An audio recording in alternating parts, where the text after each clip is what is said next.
Mysteries to Die For is brought to you by Down and Out Books and imprint All Due Respect. Sonny Canton's having a really bad day. Wait to see what the next 24 hours bring. From Greg F.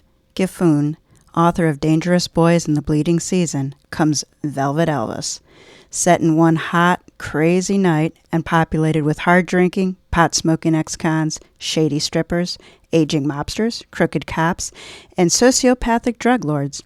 Velvet Elvis is one man's dark and sometimes darkly comic descent into madness and mayhem. Velvet Elvis by Greg Giffoon, available everywhere, October 18th.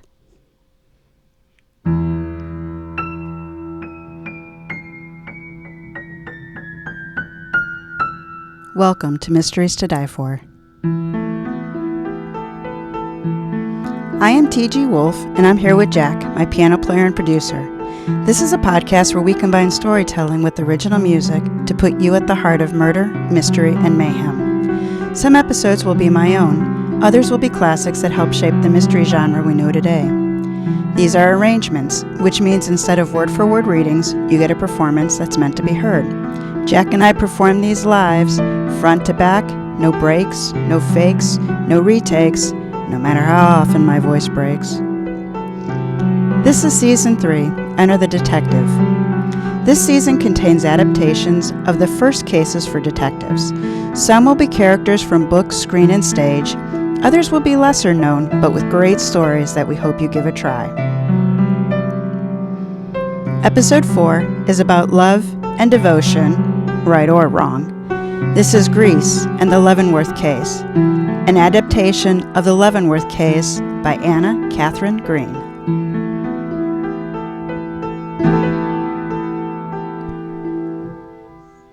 All right, everyone. So Jack and I went shopping this week, and we got a couple new mics and some new gear.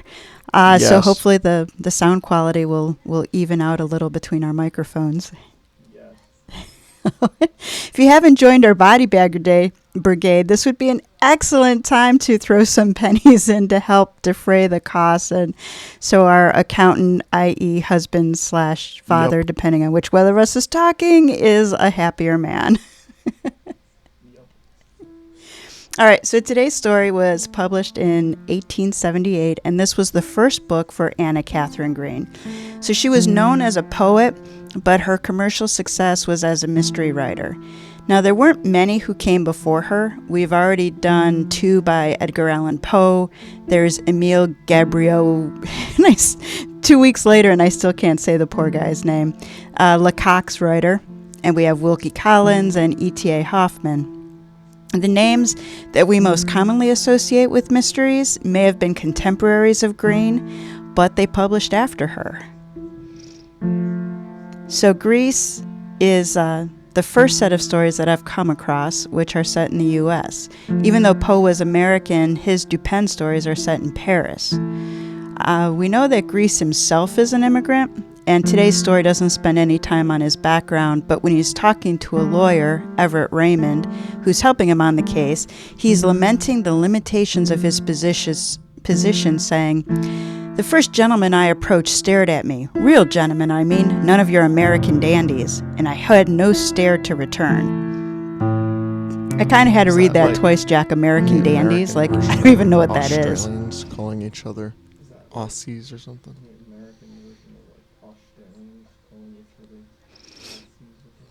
I don't know. I took it as being like a fancy man, but he doesn't put gentlemen and dandies in the same corner.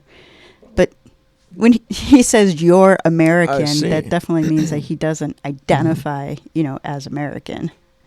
I see. No.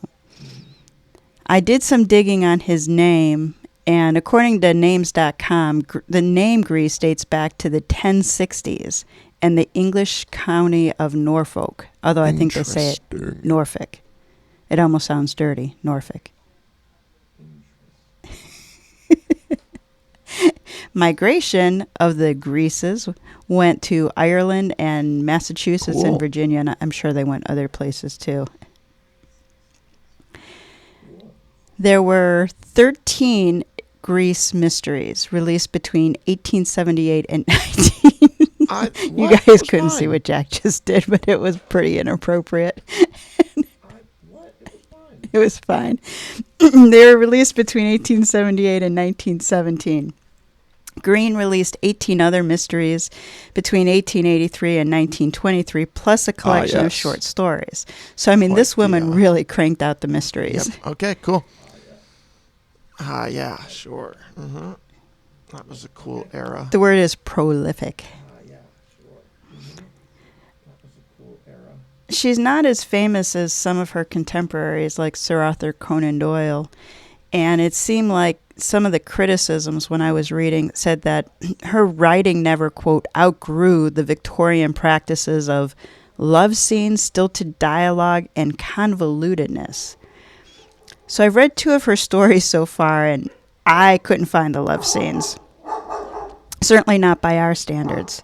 And see, our dogs agree if you could microphone pick them up. I also did not find them to be filled with emotion or sentimentality. Yeah. Sure, some characters were annoying, but that's more a sign of good writing. Like, she's impressively easy to want to kill. Exactly. Do you think that actress got, like, death threats for being, like, that good at being annoying? No, that's a bit dramatic. It would be dramatic, and yet, I guess in this day and age, it wouldn't surprise me. Yeah, so you want to tell us about other things going on in the world while I leave the room and go kill our dogs? There were all kinds of fun stuff going on in the world. But we're not going to talk about stuff that ended up in history textbooks. Nay, which doesn't exist anymore because everything is digital. Oh, I should have read that correctly. Textbooks don't exist because technology. We're going to talk about the fun stuff. So in February... Oh, why did you give me Russian name? We're going to talk about the fun stuff. So in February... Yeah, I haven't been paying attention. Tchaikovsky. We've said Tchaikovsky before. Chalk-Sky. Peter Chalk-Sky debuted his 4th symphony in F. Tchaikovsky. Its first performance was at a Russian Musical Society concert in Moscow on February 22nd, 1878, with Nikolai Rubinstein as conductor. I like Rubinstein. He's cool. He did... Well, yeah, but also he did a cover of... You like that you can say his name? I might be extremely wrong.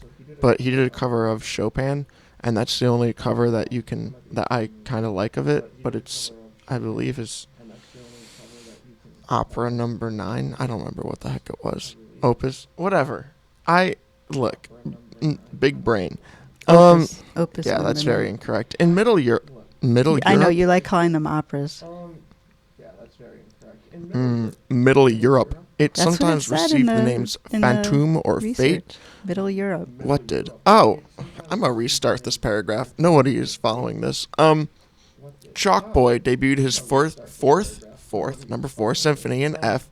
Its first performance was at the Russian Musical Society in Moscow. And then on February 2nd, 1878, Rubinstein was the conductor. In Middle Europe, it sometimes received its name Fatum or Fate. A link to a performance is in the show notes if you care.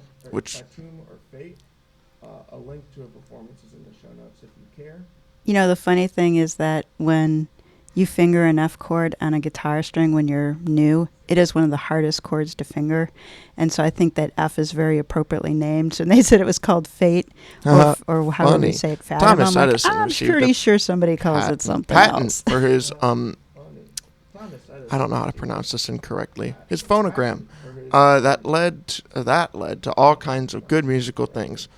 It's great that vinyl has made a comeback. It would have been nice if my dad didn't get rid of all of his albums in the 70s and 80s. I don't like when you write the script in my point of view. I think it's weird.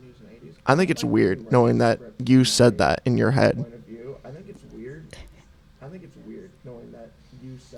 No, I think it's weird. I'd say to myself, what would Jack say? And that's what I write. Does it creep you out that I'm right or that I can do it? To your husband as my dad. That's what creeps me out. So we're going to keep going and pretend that we just didn't have that conversation. Lastly, the first attempt was made at moving pictures. It wasn't for entertainment, but to study the strides of a horse to see if there was something happening the human eye couldn't see. That sounds like something that starts with an argument or bet. The answer was yes. Using 24 separate pictures, the horse's stride was shown, including Or at alcohol. all times none of its legs were on the ground. What? Oh, that at times none of its legs are on the ground. So that sounds like a long way to go to win a bet.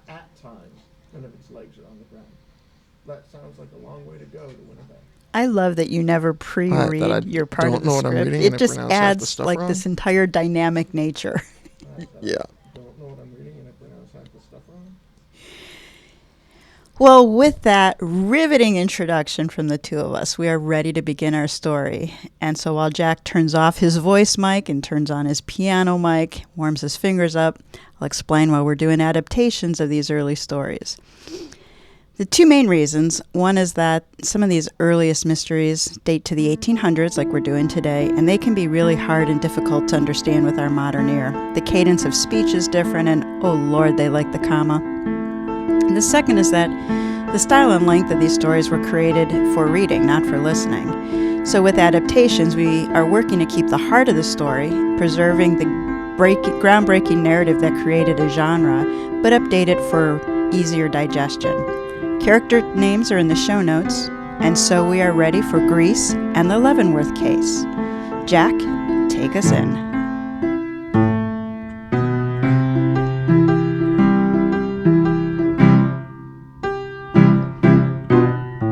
Chapter 1, Mr. Leavenworth's Body. The man lying in the unnatural repose in his bed is Mr. Horatio Leavenworth, aged some 50 years when he died, and in good health aside from the bullet passing through his brain. The projectile entered near the base of his skull and exited through his forehead. A very messy way to die. It didn't happen here in his bed. Because it was a messy way to die, I know exactly where the main event took place. It was in the library. The large room of a professional man was attached to the bedroom.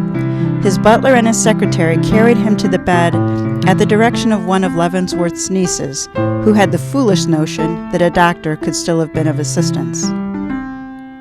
Here is what I know. 1. Leavenworth routinely worked for an hour each night with his secretary, a man named James Truman Harwell. They did so last night, their session extending from 8:30 to about 9:30, which was more or less normal.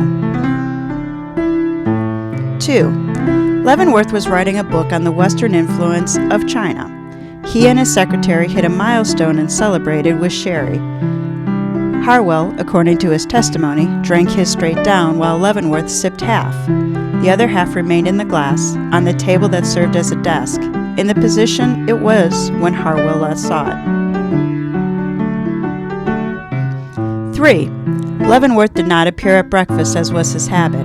One of his nieces, the dark-haired Eleanor, went to check on him. She found the door to his bedroom locked and did not see a response to her knocking. She reported back to her fair-haired cousin Mary, as well as Harwell and their butler, Thomas Doherty. The two men investigated and found the same scene. They broke in and discovered Leavenworth slumped over his table, wearing his dinner clothes. 4. In addition to the library and bedroom door being locked, the house itself had been closed up. Doherty locked all the doors and He locked all the windows and the exterior doors around 11 before he retired for bed. He opened the house around 6 in the morning. Between himself and the cook, he was confident that anyone entering the house would have been seen or heard. 5. The young lady's maid, Hannah, was missing. She slept on the 4th floor with the cook and was last seen to be going to visit Eleanor because she had a sore tooth. Eleanor dispensed the household remedies. Eleanor reported she never arrived at her bedroom. Upon all of these discoveries, the household was in turmoil. Harwell went off to Leavenworth's solicitor, Mr. Veerley, for he would be the one to support the young ladies. The cook went to the local Manhattan police precinct, who sent for me, Ebenezer Gryce.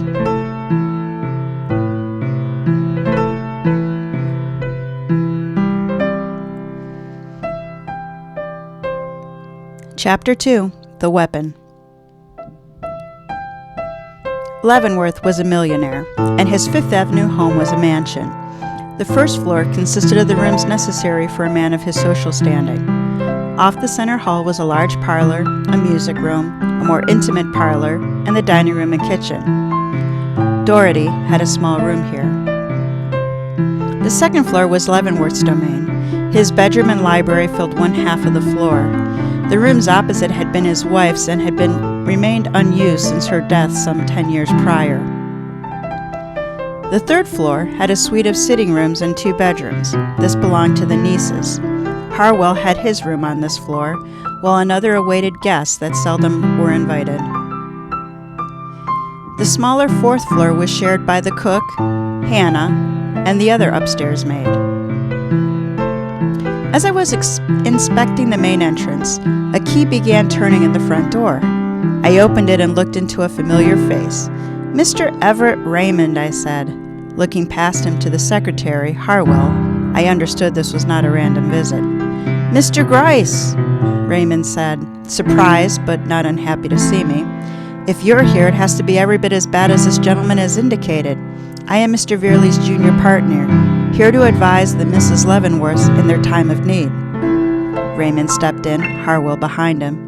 Doherty appeared at once and divested Raymond of his overcoat and hat in a way he hadn't done for me. But then, Raymond was a gentleman, and I but a workman. Raymond then beckoned me aside. "What has happened, Gryce? The man they sent for Veerley was very short on details." I was surprised at the lack of recognition given Harwell's story of being employed for the last year. "Harwell is Leavenworth's secretary. You don't know him?" Raymond shook his head. "Leavenworth worked exclusively with Veerley. I had met him, of course, but the two of them go way back.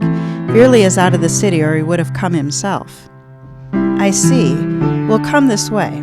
I led Raymond to the second floor and into the library, his gaze instantly affixed on a large stain on the table. He paled. "Is that?" "Blood," I finished for him. He cut me a scalding glare. "You could have warned me. What happened?" We entered the room now, walking around the periphery to consider it from every viewpoint. Mr. Leavenworth was sitting in the chair, his usual manner if I'm not mistaken. His back was to his bedroom. Given the entry point at the back of the head and the exit point near the top of his forehead, it could not have been self-inflicted. No, Mr. Leavenworth was murdered. Raymond blanched at the final words, but then began to look around. "He must have been bent over the table," he said, "else his killer would have had to have been on his knees, an arrangement which would have drawn his attention and thereby eliminated the possibility of the angle." "Agree," I said.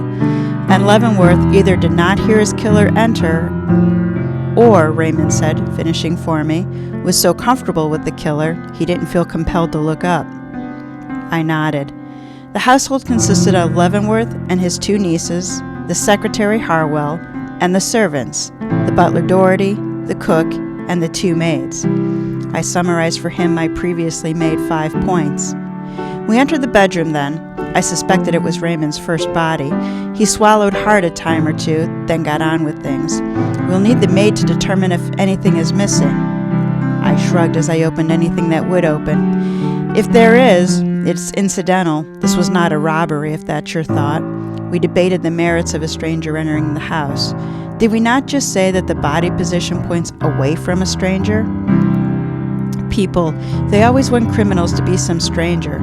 That is how hard it is to believe that someone you know was killed by someone they know. In the bedside table, I found a pistol. "We have a candidate," I said. I opened the chamber and all the bullets were accounted for. I sniffed and detected the telltale odor of gunpowder. I poured the bullets into my hand. The gun had been cleaned, all except one chamber.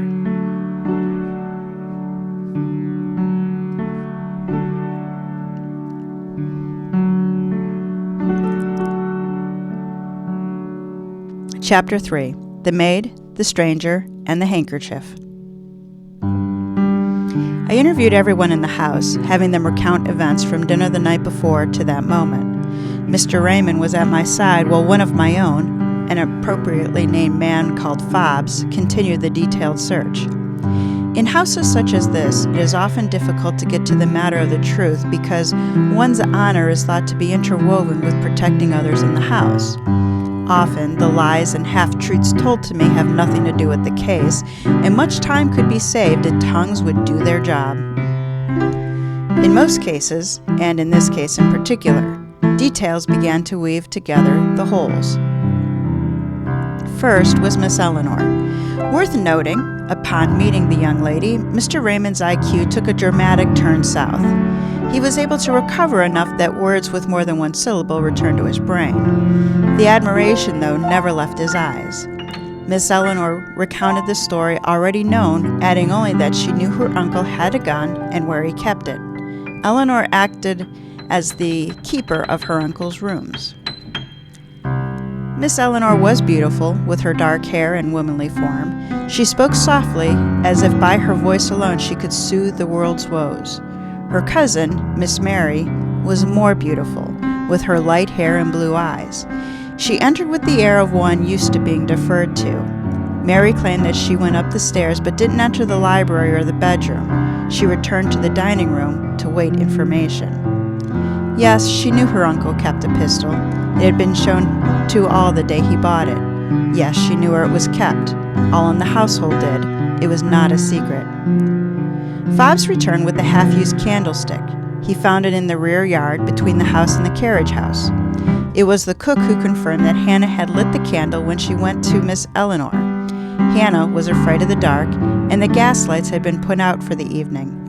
The recovery of the candlestick shook Doherty, who, by his expression, was certain that no one had entered or left the house between 11 p.m. and 6 a.m.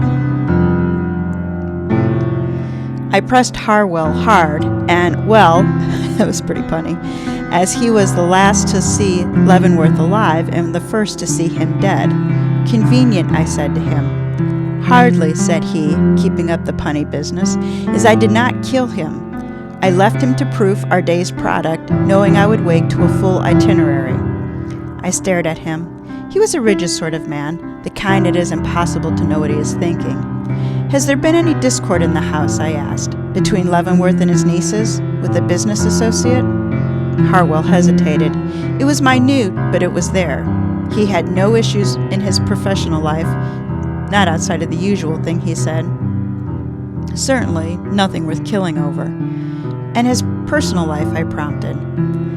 I believe there was some tension between him and one of his nieces, but such a thing is not uncommon with young women. He suddenly sat a little taller.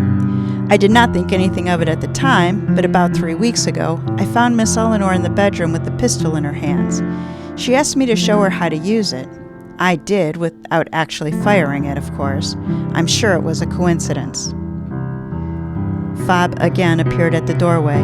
I dismissed Harwell in favor of evidence. Fobb presented a lady's handkerchief.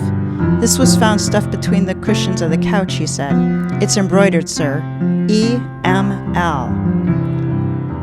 Eleanor Margaret Leavenworth, Raymond said, with a pinch in his voice. Hold on. It can't be a coincidence. It can't be a coincidence that this person Fobb, accidentally left Molly. their handkerchief in a frickin' couch.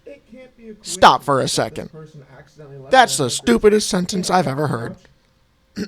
How dare I lose my keys in the couch? I lose my remote. Are you saying people didn't lose things in their couch back in the 1800s?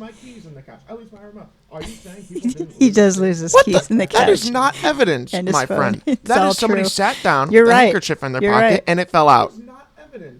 Oh, but it's embroidered. I guess that means it's got to be hers, and it means that, she's the killer, right? No. That is the stupidest. I'm sorry. We can go back to, the actual podcast. Bye. I'm sorry. We can go back to, the actual podcast. Bye. Okay, Molly, the upstairs maid, is now entering.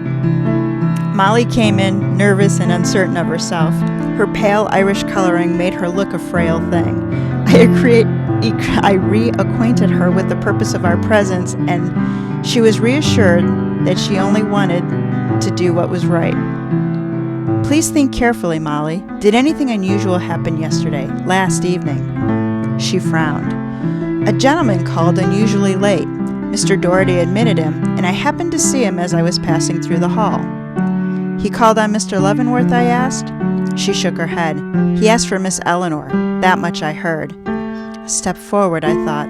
I set the handkerchief on the table between us. "Do you recognize this?" "Certainly," she said innocently. "This is Miss Eleanor's. I laundered it the day before yesterday and returned it to her bedroom yesterday morning. Where did you find it?" "Hidden in the library," I said. Her face lost the little color she had. "I am certain there is a good explanation, just like Jack said."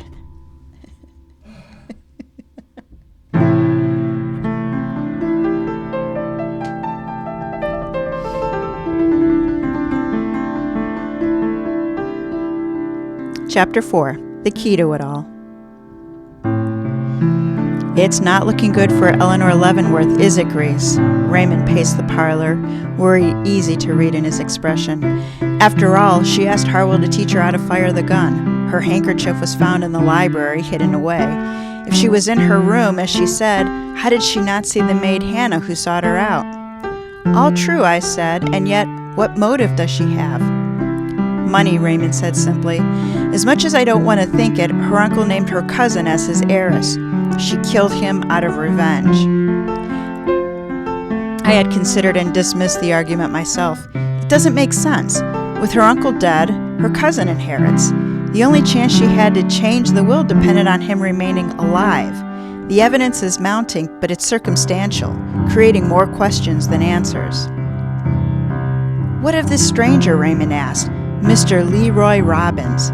Perhaps he snuck back into the house and shot Leavenworth."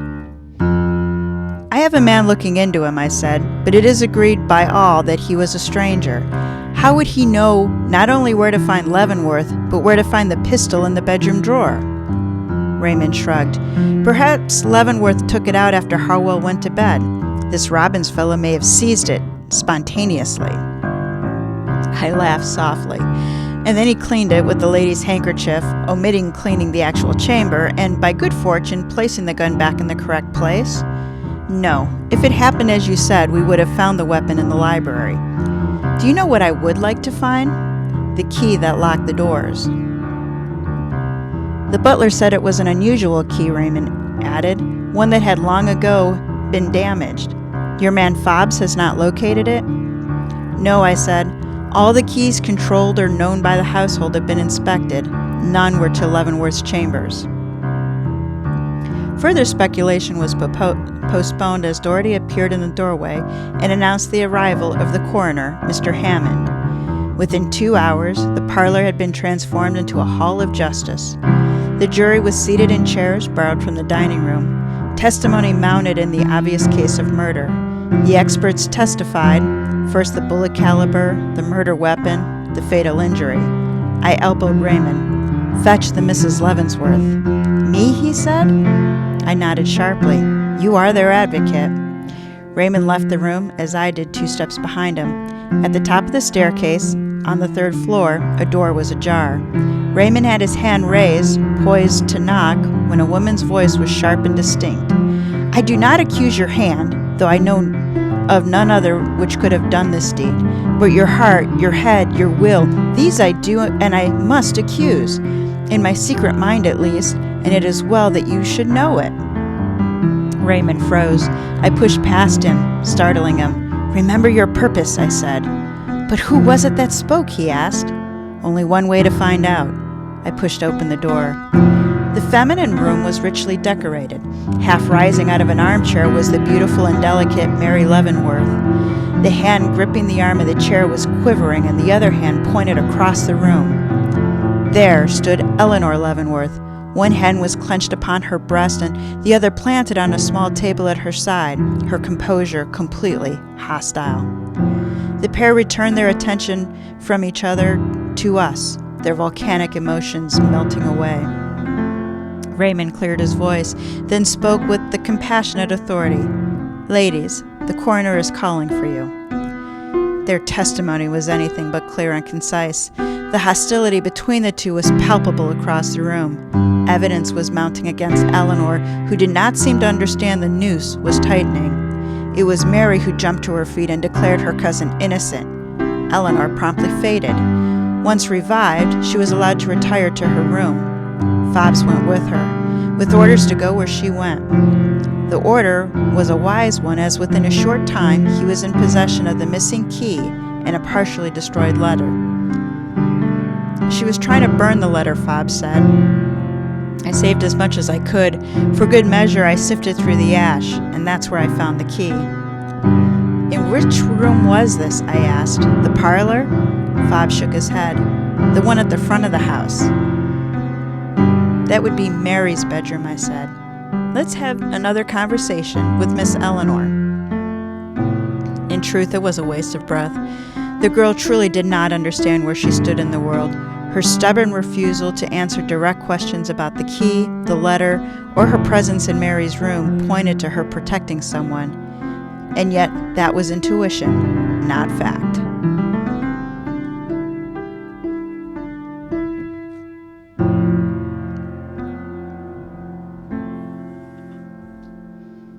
Chapter 5, Incognito. The day ended less than satisfactorily. The inquest found Leavenworth to be murdered by a pistol by person or persons unknown. It showed the intelligence of the jury that the finger of guilt was not pointed at Eleanor Leavenworth. Mary Leavenworth, in the final interview, begged me to continue investigating, for she knew in her heart that Eleanor could not have done this. She then left the house, explaining that it was too small for her and her cousin. I put Raymond on her, sending him to be the shoulder she cried on. Fob stayed with Eleanor, while I went home. First thing in the morning, Raymond was at my door, engaging me to also prove Eleanor innocent. It was all but written on his face. The chap was fully gone over the dark-haired niece. Tell me of the evening with Mary, I ordered. She was shattered, he said. She borrowed paper and asked for the carriage to stop to post the note. I didn't see what she wrote or to whom. One of my men had followed the carriage and indeed saw Mary hurrying out of the carriage to drop the note. He was able to talk to the postmaster and was able to see the letter. I returned to Eleanor later that evening, Raymond said. She satisfied me she didn't do it. She led me into that bedroom and laid her cheek upon her uncle's cold chest. There was nothing in her face except love and grief. I accept her as innocent and want to help you prove it. Excellent, I said. Raymond was startled. It seemed he expected an argument. You believe her too? Tell me, Gryce, what can I do to help? I'll do anything. Those were the words I wanted to hear. I took lessons for a time, I said. Lessons on how to be a gentleman. Raymond snorted and then quickly composed himself, as the gentlemen do. You don't say. I smile, amused. You will not be surprised to find out that I wasted my money. It seems that, well, I am what I am. There are many situations I can walk into and be effective. Those are situations a man like yourself would never find yourself in. I can see that, Raymond said, just as I can walk into situations in which you cannot. You see my point exactly, Raymond. Miss Mary asked you to finish the work of her uncle's manuscript, correct? His mouth fell open for a moment. She did? But how did you know? I agreed to it, albeit reluctantly. I am to go there each evening to work with Harwell.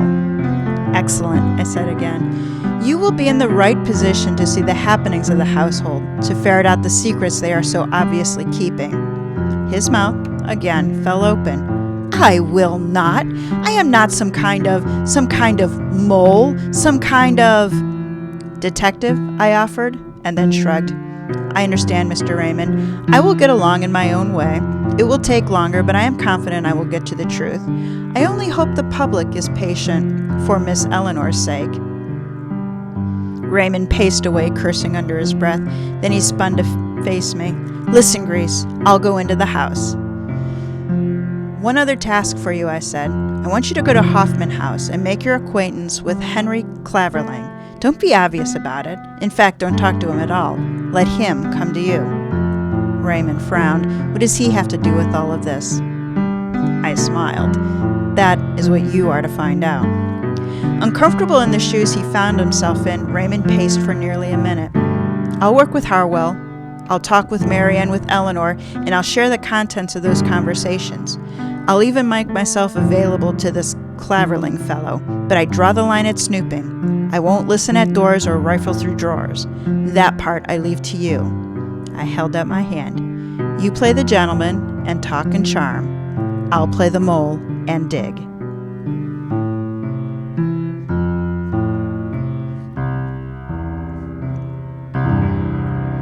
Chapter 6. The Mole Finds a Rat. While Mr. Everett Raymond was off doing the pretty with the Mrs. Leavenworth, I had plenty of work to keep me busy. I had a man assigned to identify Mr. Leroy Robbins. The butler, Mr. Doherty, remained tight-lipped about the visitor, added only a few details when he decided later it was the fastest route to my exit. 1. The gentleman presented a plain card with his name handwritten. He had retained the card, an oversight, and turned it over to me.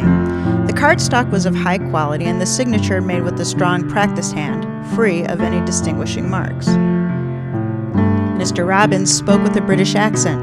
Mr. Leavenworth loathed Brits. He would not say why, but he knows. Doherty showed Robbins to the parlor, and when he left to talk to Miss Eleanor, she had refused to see him. After 3 days, I knew a lot about what Mr. Robbins was not. He was not a known resident of New York City. He had not spent any time in our jails, and he was not listed on any ships recently arrived in New York. I did learn why Leavenworth hated Brits. It was because of his wife. When in London on business, Leavenworth met a young woman and fell in love. She was American and had a child, but Leavenworth didn't care or ask for the circumstances. He proposed to her. She turned him down, explaining that when she was young, barely 16, she met a man who swept her off her feet. He was courting her when her father suddenly died. Her world upside down, she married the man and returned with him to Britain. Before she set foot on the soil, he had hit her for the first time. He looked a gentleman, always perfectly dressed, and yet he was a monster. 2 days after her child was born, she took the baby and what she could, and she ran. A year later, word reached her that her husband had died. She was free, but she would never be free. She refused to burden Leavenworth the disgrace of having a child. A year later, her babe took sick, and he too died. Leavenworth again asked her to marry him, and she did, but she never recovered from her heartbreak. She died less than a year after their marriage, a few months before the 2 young girls came to live with him. Leavenworth blamed his wife's first husband, and indeed all of Britain, for his wife's demise. And that is that. If you recall, Miss Mary hastily posted a note that night she left Leavenworth's home. We were able to review the address, though not the letter itself. The name was Henry Clavering, Hoffman House, New York. I telegrammed to an associate in London and asked him to look into Mr. Clavering. I couldn't have hoped for a more thorough report. Mr. Henry Ritchie Clavering was an accomplished man, building on what he inherited from his father. He had an excellent reputation as a businessman and for his dedication to his mother. He had traveled to America the prior year, entering Boston and traveling through New England and upstate New York, staying in the company of friends.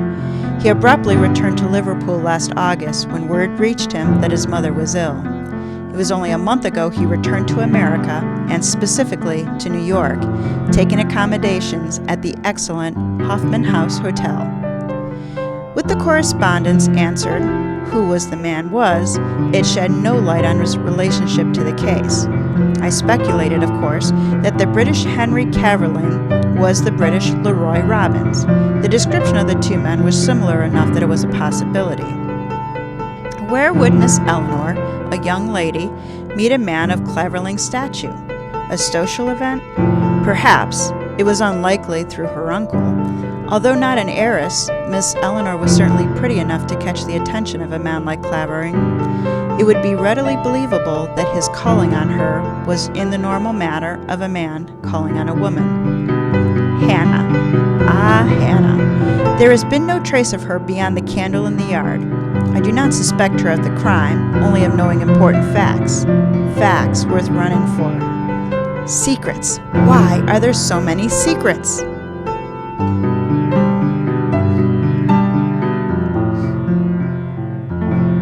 Chapter 7. The Gentleman Learns a Secret. Raymond appeared at my door one morning, excited and agitated in equal measures. So much has happened, Gryce. I feel I have the direction and need to explore it before I share the facts with you. I smiled. So the role of the mole is suiting you? What? He exclaimed. No, it's just that I want to make sure I have learned is true and real. I don't want another innocent person to be caught up in a web. Admirable, I said, but this is your first case and I am a professional. It may be that I have information that would answer your questions. He nodded, thinking it through, how much he would have to give up to get what I had. Now that the will has been read, Mary has moved back into the house and Eleanor is at the rooming house. The house is hers, I said, but Leavenworth did not completely abandon Miss Eleanor. Neither girl knew, Raymond said. Leavenworth left Eleanor enough that she can live comfortably. That doesn't help her case, does it? I shook my head. Now your money motive has a place to stand. That's what I was afraid of. Raymond looked remarkably sad for a moment. Then he changed directions. Mary had a visitor, Mr. Henry Ritchie Clavering. Harwell and I were coming down the stairs when Doherty admitted him. Harwell ran back up the stairs. I followed, forced him to talk. He said Clavering killed Leavenworth. He saw it in a premonition, a dream. Did he now? People of this era were very susceptible to the supernatural. He did. Mary spoke to Clavering. I nearly had her, Gryce. I nearly had her convinced to tell me the secret that would free Eleanor. But after she spoke with Clavering, she was more determined than ever in her silence. I sighed. That is disappointing, but not unexpected. Clavering came to my law office, Raymond said. Though we were introduced at Hoffman House, he avoided me. Then, yesterday, he appeared at my door. He wanted a legal opinion on marriage. If a man married a girl of 16, if the minister was dead, if one witness was missing and the other reliable, if the girl had the marriage certificate and not he, were they married? I explained the laws of New York and advised that they were, but he could have a difficult time in court. Raymond paused to swallow hard. Gryce, I think Eleanor and Clavering may have married last summer at a resort town upstate. I took a moment to digest the unexpected windfall. If it is true, and knowing of Leavenworth's despising of Brits, there may lie the motive. I know, Raymond said, misery in his voice. What I find might vindicate her, or could be the nail in the coffin. Go upstate, I told him. I'm going to send a man with you. You aren't going to see him, but if you need him, tie a handkerchief in your window. Do not act on your own. You are not a professional. Am I clear?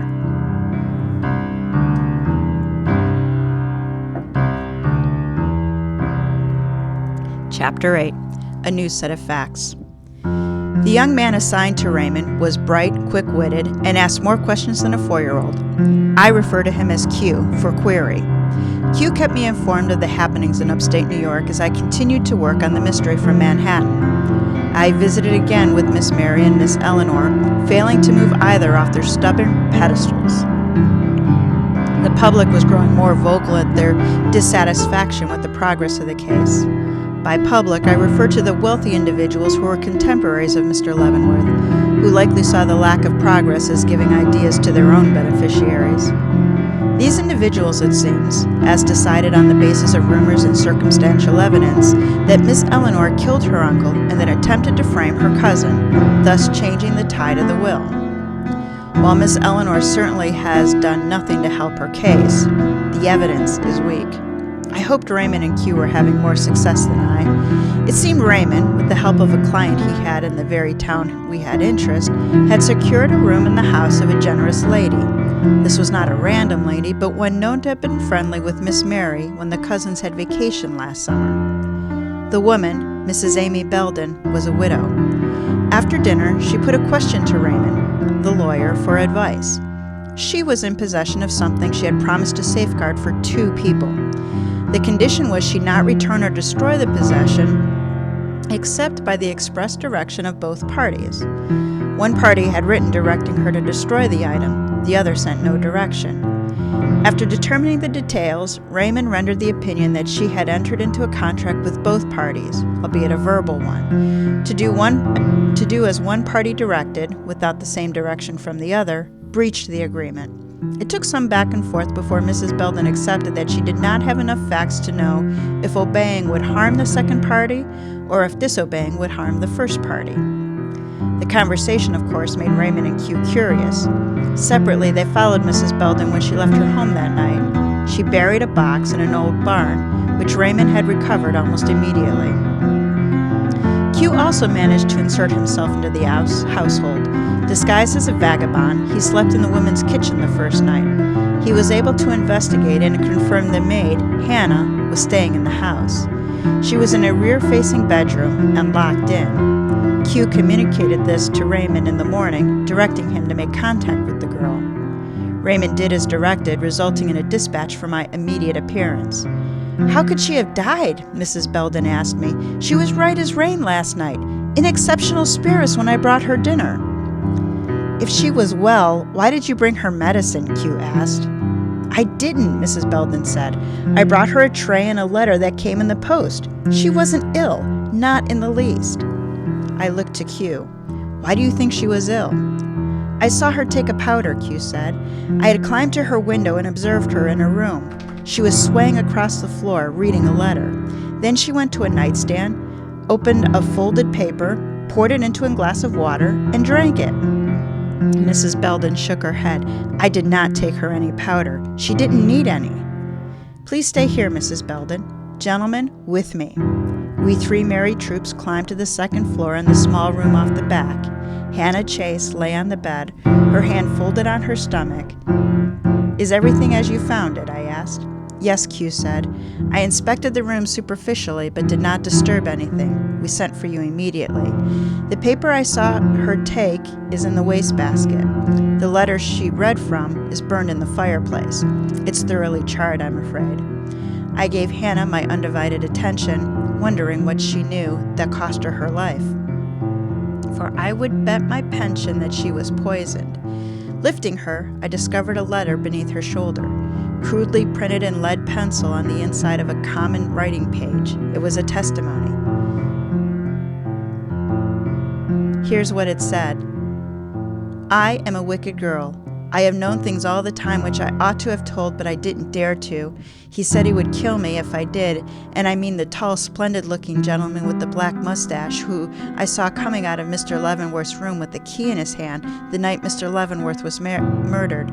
I was so scared. He gave me money and he made me go away and come here and keep everything secret, but I can do so no longer. I seem to see Miss Eleanor all the time crying and asking me if I want her sent to prison. God knows I'd rather die. And this is the truth and my last words, and I pray everybody's forgiveness and hope nobody will blame me and that they won't blame Miss Eleanor anymore, but go and look for the handsome gentleman with the black mustache." Raymond's chin snapped up, his expression one of victory. "She has given us the key. She has pointed the finger right at Henry Cleverling." "Perhaps," I said, "but let us return to Mrs. Belden. I am certain she will be more forthcoming." The shock of the dead girl and the presence of two policemen and the lawyer was enough to entice Mrs. Belden into talking. "I love Mary Leavenworth as my own daughter," Mrs. Belden said. "We grew close in the time she was here. I wasn't the only person Mary met here. There was a young man who was particularly taken with her and she with him. It was a forbidden relationship. He was from Liverpool, and Mary's uncle had a particular dislike for the British. Still, the two were like a moth and a flame." "The man was Henry Ritchie Cleverling?" I asked. Mrs. Belden nodded. After weeks of exchanging letters with the help of Hannah and myself, Mr. Cleverling asked her to marry him. She agreed. She had planned to sneak away from her cousin Eleanor while their uncle was away at work. Eleanor found out, arriving here before we could leave. She wasn't happy about what Mary was doing, but declared that she was going to be the witness. "Cleverling married Mary," Raymond said with relief. Mrs. Belden nodded. "After Mr. Cleverling left for home, his mother was sick. When Mary agreed to be his wife, she made it conditional that it be she who announced their union. Once Mr. Cleverling left, Mary became very distressed that, when her uncle found out, he would disinherit her. She planned to disavow her marriage, all the proof of it The marriage certificate and Eleanor's diary, they were locked in a box and left here. I raised a hand to stop her. What about the church registry, the witnesses? They didn't sign the registry, Mrs. Belden said. The minister has since died and Mary never filed the certificate with the authorities. I don't know who witnessed for Mr. Clavering, given he was alone here, but Eleanor supported her cousin. Mrs. Belden, Raymond interrupted, regarding the question you asked when I first arrived, it was the certificate, wasn't it? Who wanted it destroyed? Mary did. Mrs. Belden rose, retrieved the letter from the bureau, and with great angst handed it to Raymond. This is it. Dear, dear friend, he read, I am in awful trouble. You who love me must know it. I can't explain. I can only make one prayer. Destroy what you have, today, instantly, without question or hesitation. The consent of anyone else has nothing to do with it. You must obey. I am lost if you refuse. Do what I ask and save. It was signed, One Who Loves You. Mary, Mrs. Belden said, and then she began to cry.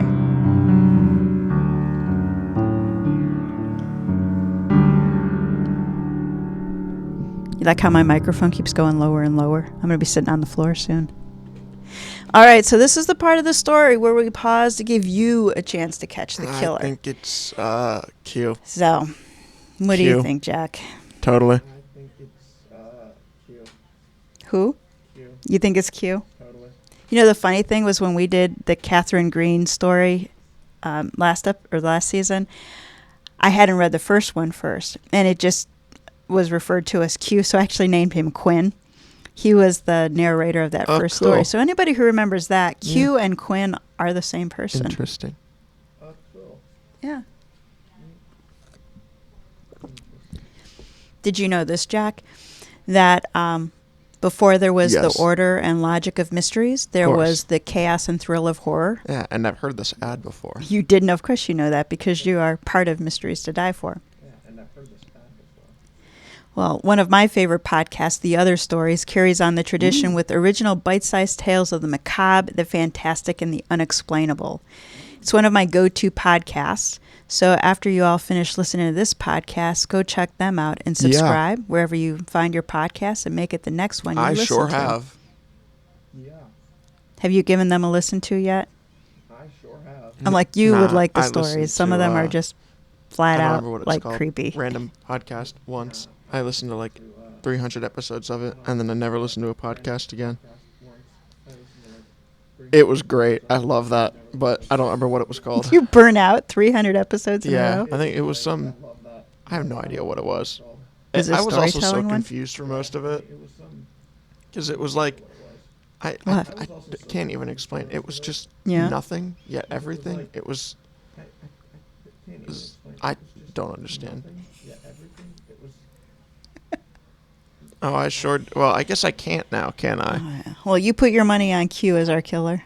Well, I guess I can't now, can I? Well, I mean, he's a cop. He was entered in, of the 8 chapters I read, he entered in chapter 8. I mean, usually you game these mysteries, so I'm not sure why you picked him. So I guess I should go with Henry Cavill or whoever it was. Yeah, that one. I should go Not Superman. Henry Cavill. You're going to go with Clavering? Okay. Yeah, that one. Not Superman. Well, dear listeners, if your favorite hobby is catching a killer, put your skills to the test with the second book in my De La Cruz case file series, Driving Rain. Was it attempted suicide or murder? Well, if it were suicide, there wouldn't be a story. But Cleveland Police Detective Jesus de la Cruz does not know that. What he does know is that there shouldn't have been 2 911 calls. Read Driving Rain and see if you can untangle the knot before Cruz. Happy hunting, Detective. All right, Jack. We are ready for our favorite part, the big reveal.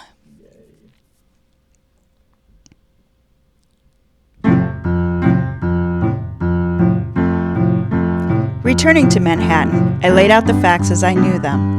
The facts and evidence seemed split between Miss Mary and Miss Eleanor. In favor of Miss Mary was her secret marriage to Mr. Clavering, one that she believed would cast her out of her uncle's will should he find out. The key and partially buried letter were found in her room. In favor of Miss Eleanor was her direction to remove her uncle's body, a perceived resentment of being the dutiful but overlooked niece, and of being found in the possession of the key and the paper. Clavering certainly had motivation if Let's try that sentence over again. Clavering certainly had motivation if Leavenworth was standing between him and his wife. Did he have opportunity? Perhaps, if the gun was out as Raymond suggested, if he had help putting it away. Complicated, but plausible. Then there was the weapon itself. Everyone in the household knew the pistol existed and where it was kept. The gun was fully loaded. Firing it was easy.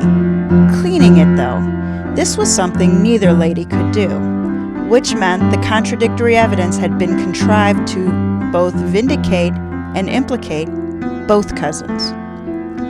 Physically, there were only two people with the knowledge, motive, and opportunity to commit this crime. I knocked on the door of the rooming house where Henry Clavering had taken up residence. It was across from the Leavenworth mansion and provided him with the opportunity to watch over his wife. He was surprised at my arrival, to say the least, but he recovered himself well. I informed him that I would soon be interviewing a suspect, and that, if he were interested in the truth, he would be welcome to discreetly listen in. He agreed, of course, and I gave him a time the next day to be at my residence. I then paid the same call on James Truman Harwell, the last man to see Leavenworth alive. I gave him the same opportunity. The man's rigid facade cracked, his expression an eager one. I also gave him the time of day and told him to be at my residence. Q had his orders and his role to play. Finally, I sent Raymond a note, demanding his presence at a precise time. Being the man he is, Raymond arrived on the dot. "We are near to the end," I told him. "To catch the killer, I need you to accompany me. I will say things, and no matter how outlandish they are, you are to support and agree with me. Do you understand?" "In simple terms, I do," he said. "But why?" "Because we are orchestrated, as surely as we are musicians. We need to change the score. Now, follow me." I led Raymond out of my rooms and up the staircase to a turret. The room was simple and bare except for a table set with 2 chairs. The hexagon room had several doors in addition to the entrance. Behind, there were small rooms that sometimes acted as holding cells. In the room, I gestured toward a chair. "Smith," I said, giving Raymond a nom de plume, "I have solved the mystery of the Leavenworth murder, and I have the villain in custody within an hour." "Fantastic, Gryce," Raymond said, picking up his cue. "We all knew you were the man for the job." I gave him a short, approving nod. "When I dedicate myself to a case, I do not stop until justice is face to face with the criminal. Do you want to know who it is?" "Of course," he said. "Do not keep me in suspense." I spoke in a clear voice, playing to our hidden audience. "It was a long chase, Smith, with many twists. To have a woman involve complicated manners, a woman will never be able to pull the wool over my eyes, no matter how beautiful she is." I launched into a monologue on the evidence, tipping the scale toward Miss Eleanor. She was in a position of peril, one she chooses not to defend, but then perhaps I have done it for her. By chasing down old secrets and following unpromising clues, I have determined that Miss Eleanor was not the assassin. "No," Raymond said, remembering at the last moment his role. "But everything you just said." "No," I said sharply, cutting him off. "It was another woman. Mary Leavenworth is the assassin of her uncle and of the maid, Hannah Chester." Raymond's face displayed his shock. "You don't say." "I do say, and yet you don't believe me," I said. "Perhaps the facts will convince you." I launched into another monologue, this time playing up all the evidence against Miss Mary. The facts mounted until Mary was standing at the base of Ben Nevis, the tallest peak in Scotland. When I finished, I stood, making sure the chair scraped. This outlines my report to the Chief Constable and the basis for the warrant. I expect a messenger will arrive presently to inform me it has been served. I hope, for her sake, she confesses. It may be the only way to avoid the severest penalties. I let the final words hang. A door burst open and Truman Harwell sprinted into the room, landing at my feet. "Mary didn't do it. She's innocent. I did it. I did it."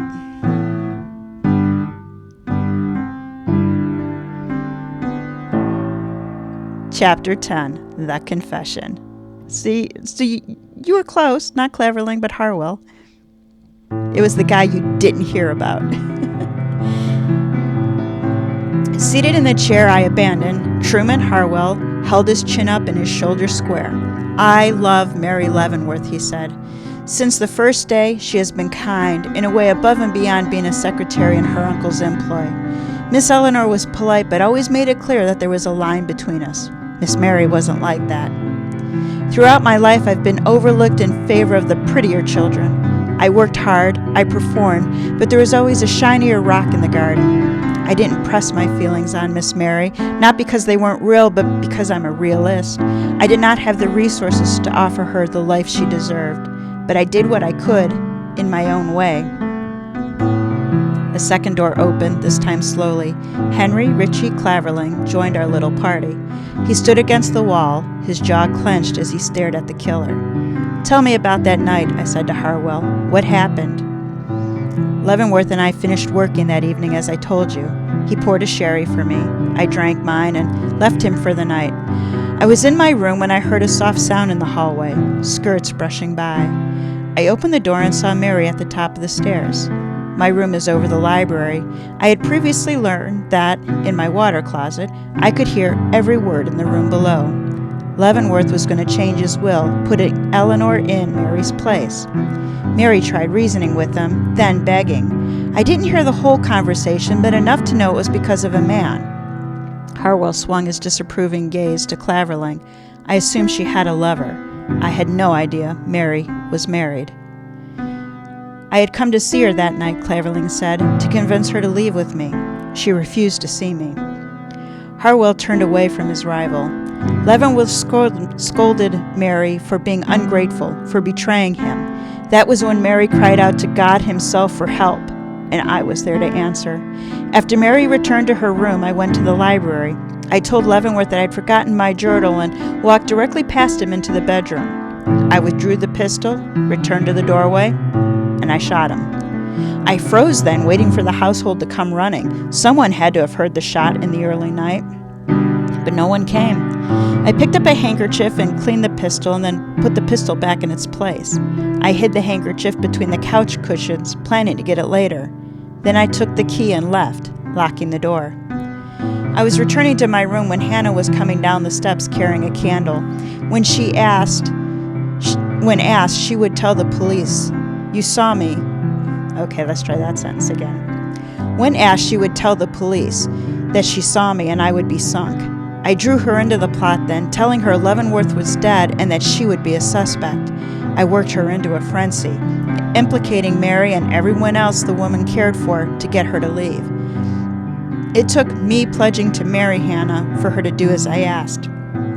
She left the house with what money I could give her, some clothes borrowed from the laundry, and headed to the one place she knew she would be protected, Mrs. Belden. All went well then. You were confused by Hannah's disappearance. I didn't notice it was Eleanor's handkerchief, but that played well.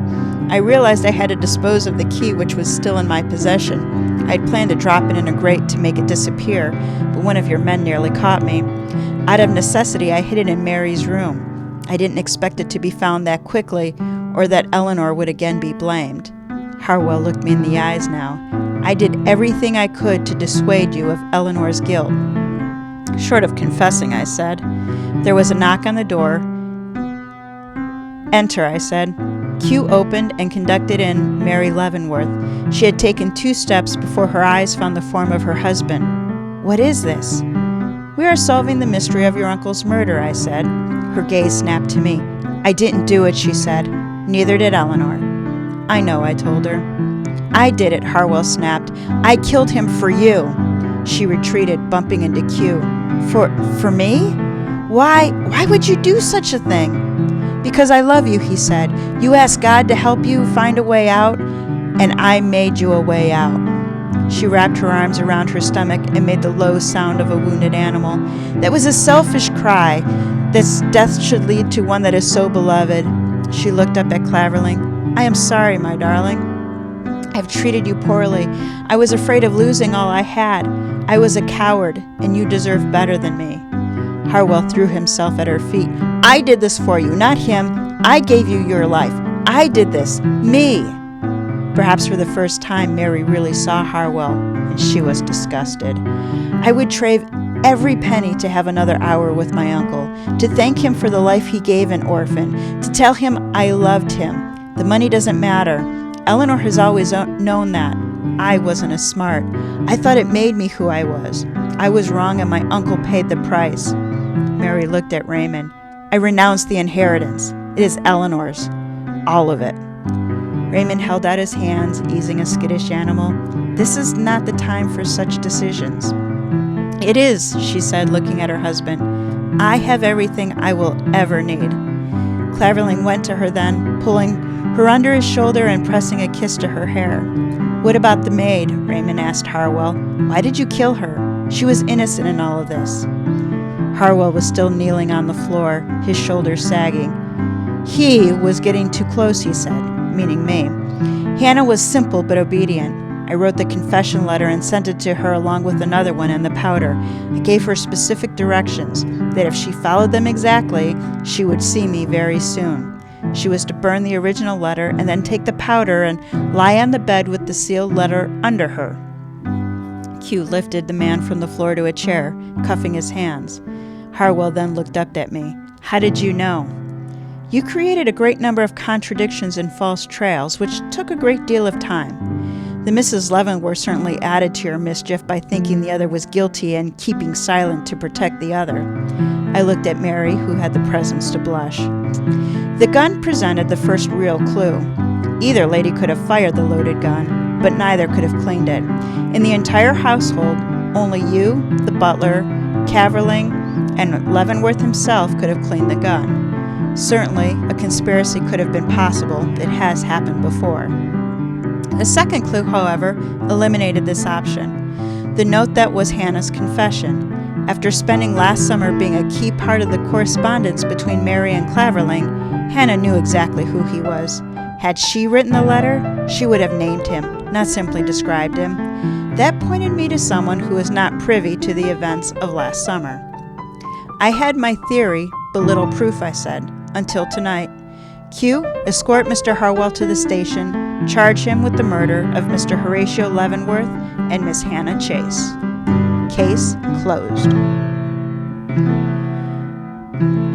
This is a long episode.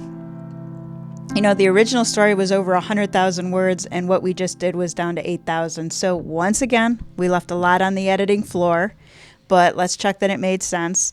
Harwell detailed out his actions, proving that Anna Katherine Green had really solid logic. She never relied on coincidence, even though the word coincidence was used like 9 times. And she did force Harwell to think on his feet, which resulted in a few good herrings. I will say the only part I didn't like about the story was the maid Hannah. I mean, that got way convoluted. And I even had a hard time bringing it into this podcast because it was so just, I think it was just another like trail. something stuck on a wall. Yeah. I think it was just another trail. Yeah. I think Well, it was a device I that the thought author used, but the couch of all was of the story, I stupid. thought that was the only weak I'm part. sorry. You're in a whole library, and the only place you can find to hide a handkerchief A whole is a library, couch. And the only place you There can are find endless books. to hide Open a book. handkerchief, Open a book. I didn't think of that. endless books. Open a book. It's a I library. didn't It's think full of of that. stuff. That is an It's awesome full of point. There are a stuff. bajillion hiding And you spots, pick and the they picked. couch. It's a library. It's full of stuff. And second of all, to actually, And you pick the couch. I And you get pick it the that couch. that in the end, it was kind of slightly pointless. The whole. I get it. No, I don't even know. No, I think it was just stupid. Kind of slightly. I think it was pointless. just stupid. The whole. No, I don't even know. No, I think it was just stupid. I think it was just stupid. Yeah, I get that Harwell somehow, finds this handkerchief, just picks it up, doesn't think much about it. I don't know Yeah, why he why'd you doesn't hide just it? You have take it with him pockets, when he right? leaves. That was Was the it other so part that was a dirty little that you like, couldn't why put it on you or something? Like, there's no. you have pockets? Was it Yeah. so dirty that you couldn't put it? There was no reason to leave that. You just carry it in your hand. Yeah. There was no reason to leave that. No, I thought the idea that he put the gun Yeah. back in the place, it definitely did a good job of eliminating Yeah. strangers, so Yeah. it really kept it tight on the suspects. That part I liked. Yeah. Yeah. For some reason, the whole thing with Every time I Claverling heard and it, the all I fake can name, think was I don't know, the Leroy Jenkins. Robbins, just, it's an odd name. Every time I heard it, all I could think was the Leroy Jenkins. I didn't change any of the names that the original author had this time. I could say them all, even though maybe I said Cleverling a couple different ways. But all in all, I do really like her story. She does amazing detail. The legal stuff is always a lot of fun. It definitely gives us a peek into 19th century law. I give the logic 85 to 90%. If she'd have left out Hannah and that stupid handkerchief that shouldn't have been shoved in a couch cushion, I probably would have given a 98%. Yeah, all in all, a good one. So that wraps up this episode of Mysteries to Die For. Support our show by subscribing, telling a mystery lover about us, and giving us a 5-star review. Become a member of our Body Bag Brigade by financially supporting this season with just a one-time donation. Pay what you can. Every little bit helps. Information is in the show notes and on our website at tgwolff, that's with 2 Fs.com/podcast. Mysteries to Die For is written by TG Wolff with contribution from Jack Wolff.